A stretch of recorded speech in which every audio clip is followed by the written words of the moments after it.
শুভ সকাল বন্ধুরা, সবাই কেমন আছেন? আমার নতুন আরেকটি ব্লগে আপনাদের সবাইকে স্বাগত জানাই। তো দেখুন, কালকে সন্ধ্যেবেলায় এই ফুলকপিটা আমার হাজবেন্ড আমার হাতে দিয়ে বলে যে, সবাই তো গোলাপ দেয়, আমি তোমাকে এটা দিলাম। তো দেখুন, আমি সেই গোলাপের পরিবর্তে যে ফুলকপি পেয়েছিলাম, সেই ফুলকপিটাই আমি আজকে রান্না করছি। ভাত হয়ে গেছে, সবজি হয়ে গেছে। তো ফুলকপিটা রান্না করবো একটু অন্যরকম পদ্ধতিতে। ভাবলাম এরকম ভাবে করি। আর এই মশলাটা আমার ফুলকপিতেও দেওয়া হবে, আর ডিম বানাবো, ডিমেও দেবো। তো পেঁয়াজটা আমি আগে ভেজে নিচ্ছি, এবার রসুনটা ভেজে নিচ্ছি তেলে।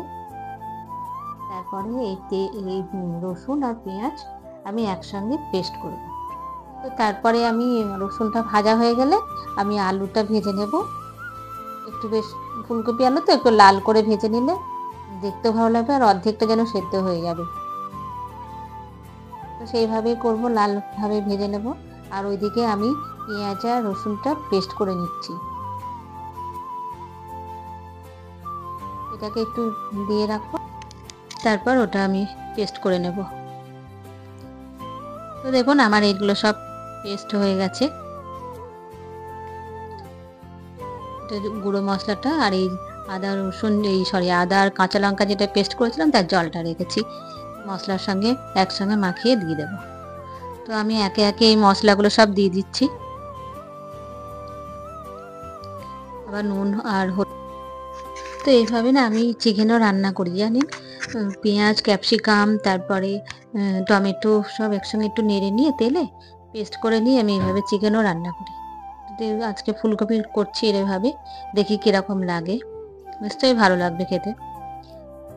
আর ডিম আমও এইভাবে করেছি, কিন্তু ফুলকপিটা পেঁয়াজ বেটে আমি করিনি, এইভাবে পেঁয়াজ ভেজে নিয়ে বেটে করিনি, এটাই করছি প্রথম।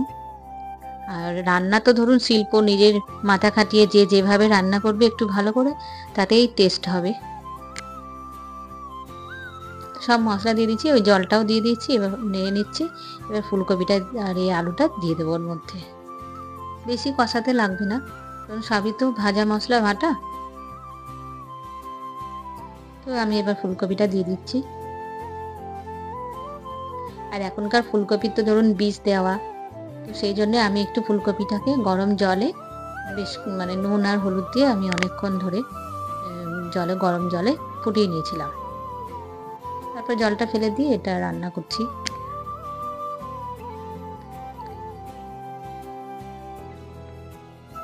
ফুলকপি তরকারি একটু বেশ ঝাল ঝাল মশলা দিয়ে কষিয়ে রান্না করলে ভালো টেস্টি হয়,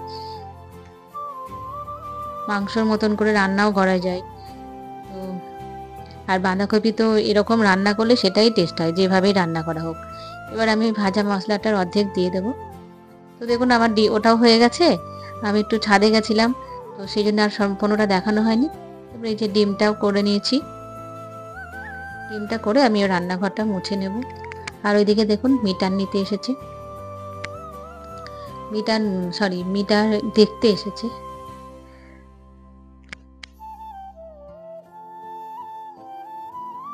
তো এরপরে আমি রান্নাঘরটা সব পরিষ্কার করে নিয়ে খেয়ে দিয়ে তারপরে একটু রেস্ট নেব, নিয়ে আবার বিকেলে ছাদে যাব। তো ছাদে দেখা হবে, চলুন। তো ছাদে এসে দেখছি যে ওই দিক থেকে কীরকম যেন একটা ধোঁয়া উঠছে। আমি তো প্রথমে ভয় পেয়ে গেছিলাম, তারপরে দেখি কোনো কলকারখানা হয়তো আছে। তো চলুন, আমি আমার ব্লগটি এখানে শেষ করছি। আপনারা ভালো থাকবেন, সুস্থ থাকবেন, আর আমার ব্লগটিকে লাইক, শেয়ার আর সাবস্ক্রাইব করে দেবেন।